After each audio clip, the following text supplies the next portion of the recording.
Assalamualaikum warahmatullahi wabarakatuh. Kami dari kelompok 2 akan mencoba untuk berdiskusi mengenai supply chain management atau yang biasa disingkat menjadi SCM dari hulu ke hilir melalui forum FGD atau forum group discussion kali ini. Sebelum kami memulai untuk berdiskusi, saya akan memperkenalkan member-member yang ada di kelompok 2 ini terlebih dahulu. Yang pertama ada Heru Mardiansyah, kemudian Muhammad Maulana Abdul Syukur, dan saya sendiri yaitu Dela.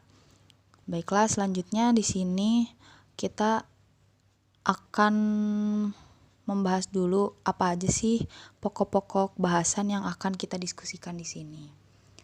Topik pembahasannya yang pertama adalah mengenai pengertian dari SCM, kemudian ada proses pada SCM, kemudian ada keuntungan SCM, dan yang terakhir ada contoh dari penerapan SCM itu sendiri.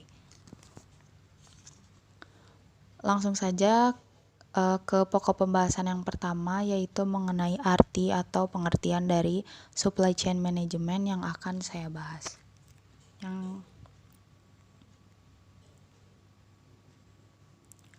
SCM, Supply Chain Management, adalah kumpulan proses yang mengatur pengadaan, perpindahan, penyimpanan dari material, part, barang jadi, informasi dan uang dari hulu ke hilir sedemikian rupa hingga dapat memenuhi tujuan global. Atau secara sederhana, supply chain management ini adalah strategi yang berhubungan dengan kegiatan produksi, shipping, dan distribusi produk dari perusahaan kepada pelanggannya, atau bisa dikatakan juga sebagai jembatan antara perusahaan dan pemasok. Selanjutnya, mungkin Maulana akan membahas soal pembahasan pokok yang kedua. Silakan, Maul. Oke, kita langsung saja ke topik pembahasan yang kedua, yakni proses pada supply chain management. Proses pada supply chain management terdapat 3 tahap.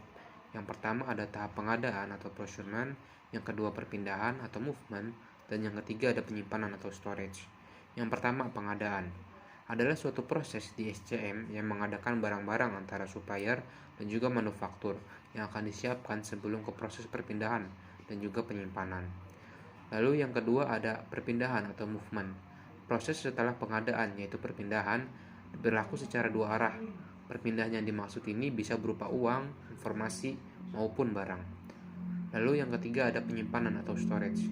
Penyimpanan ini adalah proses terakhir dari SCM sebelum diserahkan ke customer, di mana di sini akan terjadi proses penyimpanan barang ataupun material antara supplier dan juga manufaktur. Lalu kita lanjut ke topik pembahasan yang ketiga, yakni keuntungan dari supply chain management. Pada umumnya, supply chain management memiliki 5 keuntungan. Yang pertama, terjadinya penurunan biaya. Yang kedua, meningkatnya pengiriman material. Yang ketiga, mempersingkat waktu siklus. Yang keempat, akses pada produk dan proses teknologi lebih mudah. Lalu yang terakhir, ada peningkatan kualitas. Untuk topik selanjutnya akan dijelaskan oleh teman saya Heru Mardiansyah, dipersilakan. Baik, di sini saya akan menjelaskan alur proses SCM pada salah satu PT konveksi baju. Yang pertama kali PT konveksi baju akan menerima kain dari supplier pabrik lain. Nah, tahap ini disebut tahapan supplier. Nah, tahap kedua, setelah PT konveksi baju ini menerima kain dari supplier, maka langkah selanjutnya yaitu mengolah kain tersebut di dalam pabrik untuk memproses barang tersebut dari bahan mentah menjadi bahan jadi, yaitu berupa baju. Nah, proses ini itu disebut proses manufaktur. Setelah produk baju telah selesai diolah, kemudian masuk ke dalam tahap distributor atau proses pengiriman. Di tahap ini, baju akan dikirimkan ke para agen atau distributor. Tahap keempat, apabila produk baju sudah sampai ke tangan agen, maka tangan agen mengirimkan kepada kios-kios setempat atau disebut wholesaler. Nah, masuk ke tahap 5. Tahap ini berikutnya produk baju sampai ke kios-kios untuk dipasarkan kepada konsumen, retailer. Nah, di proses inilah terjadi transaksi antara konsumen dan juga toko tersebut. Dan tahap terakhir, produk baju sampai ke tangan konsumen. Di sini konsumen melakukan pembayaran. Dari pembayaran tersebut, alur produksi baju pun kembali berulang. Uang yang diterima dari konsumen akan kembali ke kios, dari kios kembali ke agen, dari agen kemudian proses dikirim melalui distributor. Dari distributor kemudian kembali ke pabrik untuk modal produksi. Dan yang terakhir kembali ke supplier. Nah, di sini prosesnya selesai. Nah, di sini ada pergerakan dari hulu ke hilirnya. Yang pertama ada supplier, manufaktur, distributor, wholesaler, retailer, dan end customer. Ada beberapa aliran di sini.